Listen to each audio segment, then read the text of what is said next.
Ignore all my icons, please. Everything got fucked up, and that was just so annoying. Like, Jesus Christ. Ignore that. Alright, tutorial time. So, let's delete everything right now. Now my GH3 folder. I'm gonna go get some songs. I just need, this is to speed up setlist that has all the songs, like such Fats on Fire setlist or the likes, which you see like this one.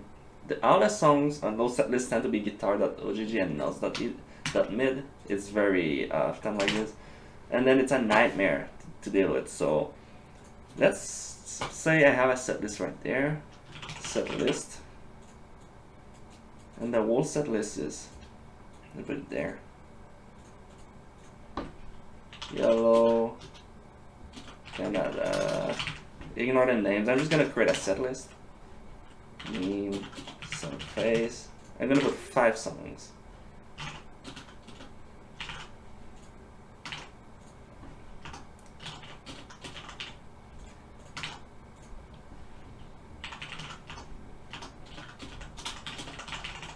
There, 5 songs. So now you have a set list. So now, how is it? So first of all, you need 2 things to turn. Picture that there's like 100 songs, just so that you see the point of this thing. So first of all, you need 2 utilities. I'm gonna include them in the description. The bulk rename utility, which is used to rename files, of course, but we use it in a very specific way. I will explain it when I get there. And file to folder, which is pretty straightforward. So let's go back to the tutorial. I'm recording, right? I am, so let's go. So first of all, you'll abuse the best feature ever, but not actually, that's the second of all. So now let's run bulk rename. So let's go desktop, setlist, and now I'm in the setlist. So first of all, this is messy. So you go on number 12. I'm gonna put the whole thing in the description, and you want to see only the subfolders and the files. So now everything is not in guitar. You can see all the files. You can select all of them. Now the next step is name, remove.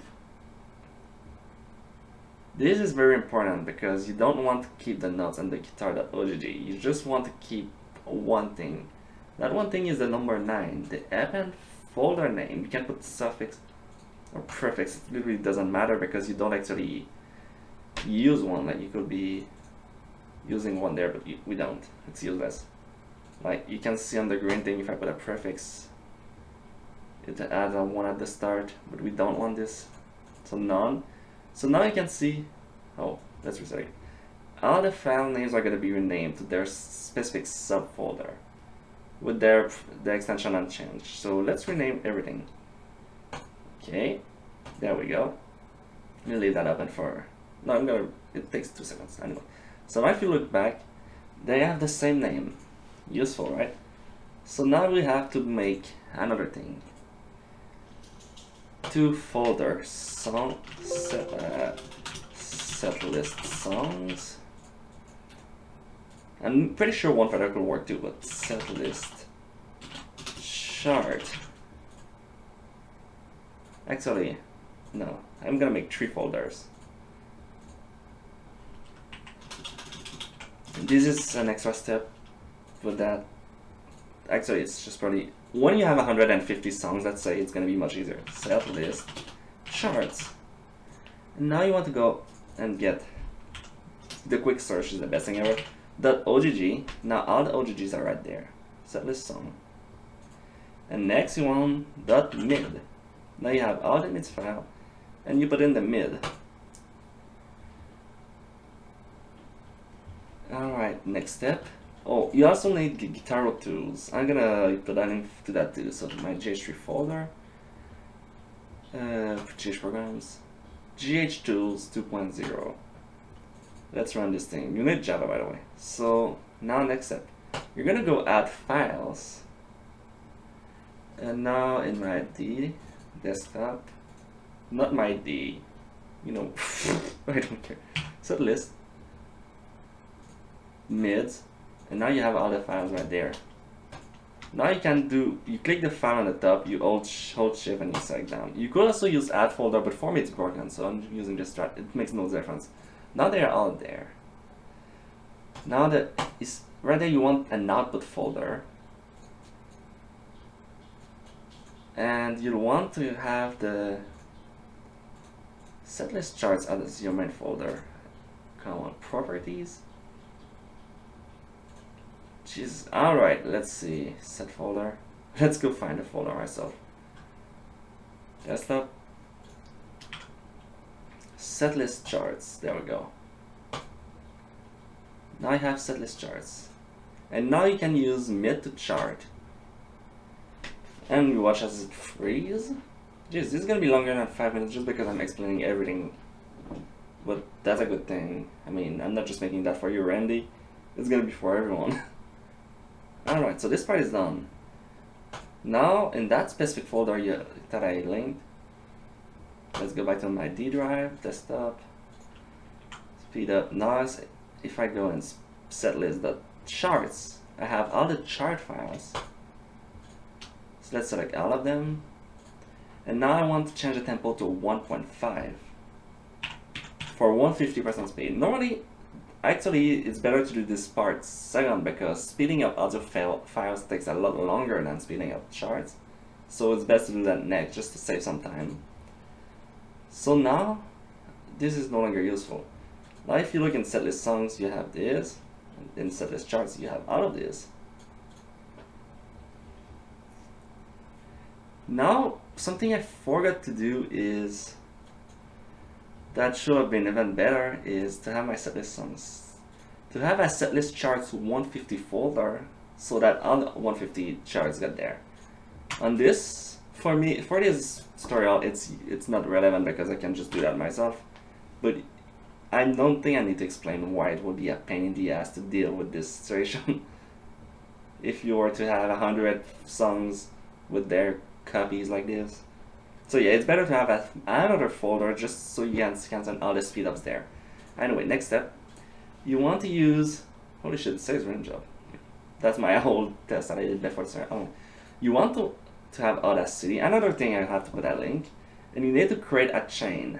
So first you go on edit chains. Now I have one for 150, 125. So I'm gonna show exactly how it works. Go to edit chain, and then you click add a chain. I'm gonna do it literally right there. 200 speed. Don't ever use that, but and now the first thing is change tempo. You want to double click. You find change tempo. Percentage 200. That sounds about right. Let's say the change. So 150 is on 50, 125, 125. So alright, it's not 200, it's gonna be 100 because it's 100% more.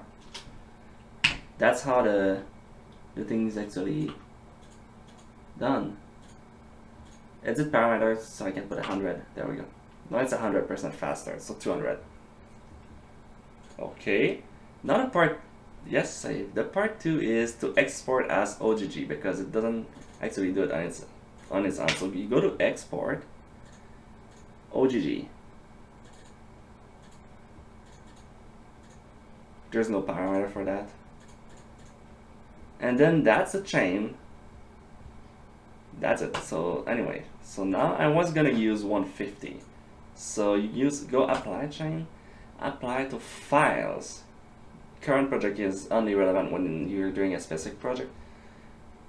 I mean a file that is already loaded in the software anyway. So I select 150, apply to files, and now I go to setlist, the charts. I have all my 150. Ignore that part. I go to setlist.songs. Now I have all my songs. I open all of them, and you wait. Now I know I have a kind of good computer, not the best in the world, but so it's going kind of fast for 5 songs. But most people have slower computers, and even if they don't, this is mostly meant for speeding up like a lot of songs, like whole set list with 50 songs, 100 songs, or even more than just 10 songs, you already save time. As long as if you speed up more than one song, even if you only speed up one song, actually, it's still faster to use that chain on Audacity, believe it or not, because you just apply the chain on the single file and it's done. It's a really cool feature. Anyway, so now let's close this thing, it's useless now. So now you have all the charts at 150. You have all the songs, those are normal speed.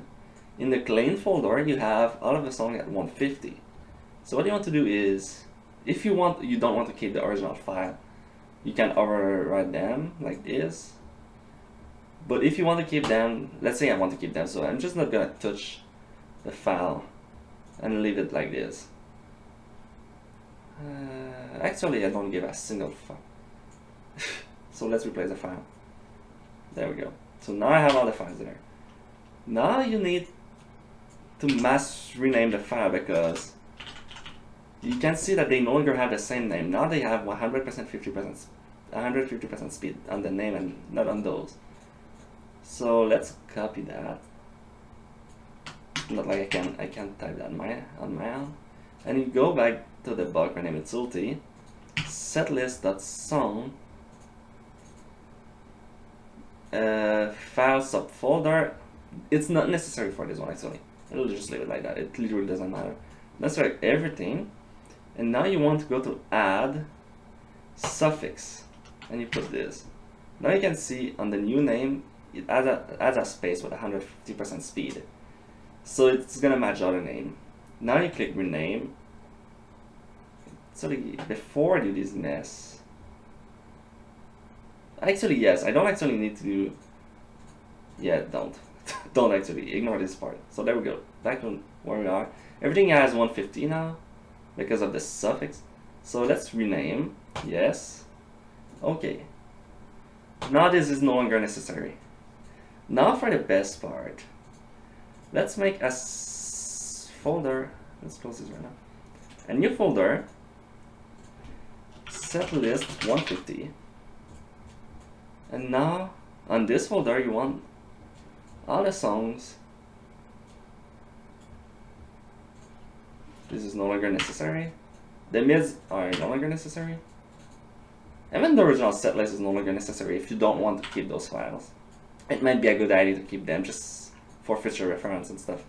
Now you want all the charts into this folder. And now it's nice. You have all the songs and they all have the same name. And now for the last part, this is why I talked about file to folder earlier, the best thing ever, next to the bulk rename. You can select all the files. Let's make sure you have 300 files. And then you use file to folder, and then look at this. Move each file to individual subfolder based on their name. They all have the same name for the other files in the chart file.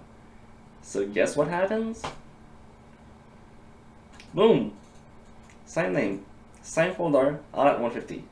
And if you remember, at the very start they all had the song.ogg and guitar notes.mid, which renaming 5 songs doesn't take long. But if you want to rename 100 songs, just so you can do the same process afterwards, which is to speed them up, which require you to put them in an individual folder because Audacity is a bitch otherwise, and then put them all the way back together.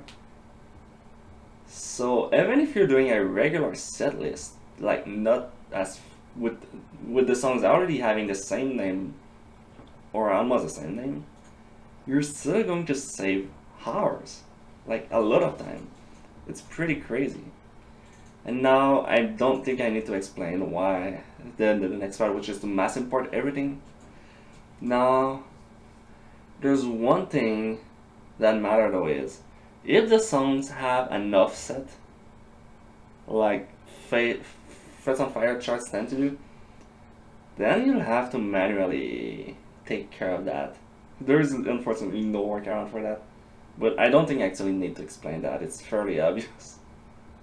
Anyway, ta-da!